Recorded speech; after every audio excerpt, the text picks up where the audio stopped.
عمران خان صاحب سے ملاقات کیسے ہوئی؟ کیا وہ سینیریو کیا تھا؟ اس وقت تو تحریک انصاف جو تھی وہ ایک مختصر سی جماعت تھی جب اسے تانگا پارٹی کہا جاتا تھا. ہم ساتھ والے کمرے میں بیٹھے اسلام دا، تو تھوڑی دیر بعد میں گیا تو خان صاحب نے کہا ہاں بھائی تو تیاری پکڑ لو. میں نے کہا جی کس چیز کی؟ انہوں نے کہا تھا کہ تم جب یہ ہوگا تو تم اب جوائن کرو گے، تو ناؤ دا ٹائم از کم. ایک دور تھا جب فیلڈ مارشل سید عاصم منیر صاحب وہ DGISI ہوا کرتے تھے. ان کو پتا چلا کہ اب ان کا وقت پورا ہو گیا. شاید ملاقات بھی ہوئی تھی آپ کی ان سے، یا انہوں نے آپ کا دفتر وزٹ بھی کیا تھا. آپ نے اس وقت کیا دیکھا کہ ان کے دماغ میں کیا چل رہا تھا؟ وہ بیسیکلی چاہتے کیا تھے اس وقت آپ سے؟ مس انڈرسٹینڈنگ جو تھی جسے عاصم صاحب اس وقت کہہ رہے تھے خان صاحب کی اور میرے درمیان، مس انڈرسٹینڈنگ بیسیکلی تھی کیا؟ سننے میں یہ ملتا ہے کہ وہ بشرا بی بی سے بھی ملاقات کرنا چاہتے تھے کہ اگر عمران خان صاحب کو وہ اپروچ نہیں کر پا رہے تو بشرا بی بی سے بھی ملاقات ہو جائے تو وہ کام چل جائے گا.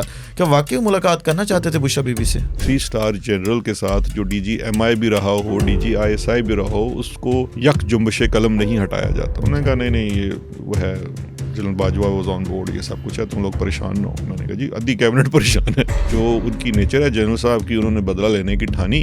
اس کے لیے پھر ظاہری بات ہے انہوں نے جو باقی لوگ بھی بدلہ لینے کی لائن میں بیٹھے ہوئے تھے ان کو ساتھ میں لایا، اور وہ بدلے کا سلسلہ بھی جاری ہے. جی جاری ہے بدلے کا سلسلہ. جو عثمان بزدار کے سیکٹریز تھے، عثمان بزدار کے آفس کے جتنے جو سرکاری ملازمین تھے، سول سرونٹس تھے، وہ آج آپ کو سارے نظر آتے ہیں مریم نواز کے ساتھ. پاکستان فوج اب وہ فوج نہیں رہی جو ایک پروفیشنل سپاہ ہے. پاکستان فوج ایک بہت بڑی کارپوریشن بن چکی ہے. جس چیز کے اوپر جنرل فیض کا کورٹ مارشل ہو رہا ہے، یہ سٹوری بھی اس زمانے میں گردش کی تھی. شاہد خاقان صاحب ایک دفعہ اسپیشل ٹرپ پہ لندن گئے تھے، اور لندن جا کے انہوں نے باقاعدہ میاں صاحب کو کہا تھا کہ جی وہ حکومت تیار ہے عمران خان کا تختہ الٹنے کے لیے، لیکن وہ کہتے ہیں کہ وزیر اعظم جو ہے نا وہ صرف کوئی قابل اعتماد آدمی بن سکتا ہے جس پہ دونوں سائڈز اعتماد کر سکتے. میں جو آج بھگت رہا ہوں صرف اس لیے بھگت رہا ہوں کہ میری جو 4 شیٹ ہے نا شہباز شریف کے سامنے یا اس کی اولاد کے سامنے، وہ یہ ہے کہ میں نے ان لوگوں کو رستہ دکھایا کہ جی ادھر سے جائیں، وہ فلانی جگہ جائیں تو ادھر سے یہ پکڑا جائے گا. بس ہمارا تو صرف اتنا قصور ہے. آپ کس طرح اس فائنڈنگ کے اوپر پہنچے کہ جی نواز شریف کو جو ہے وہ جانے دیا جائے، نہیں تو پلے پڑنے والا ہے؟ ہمارے قاضی فائز عیسیٰ صاحب، ان پر ایک کیس بنایا گیا تھا. کس کے کہنے پر بنایا گیا تھا؟ جب بیسک تصدیق کی تو پتا چلا جی کہ وہ جو خاتون ہیں وہ دراصل قاضی صاحب کی اہلیہ ہیں. 190 ملین پاؤنڈ کیس القادر ٹرسٹ پہ جسے نام دیا جاتا ہے، اس میں آپ کا بڑا ذکر کیا جاتا ہے اور یہ کہا جاتا ہے کہ اس میں آپ کا بڑا اہم کردار تھا.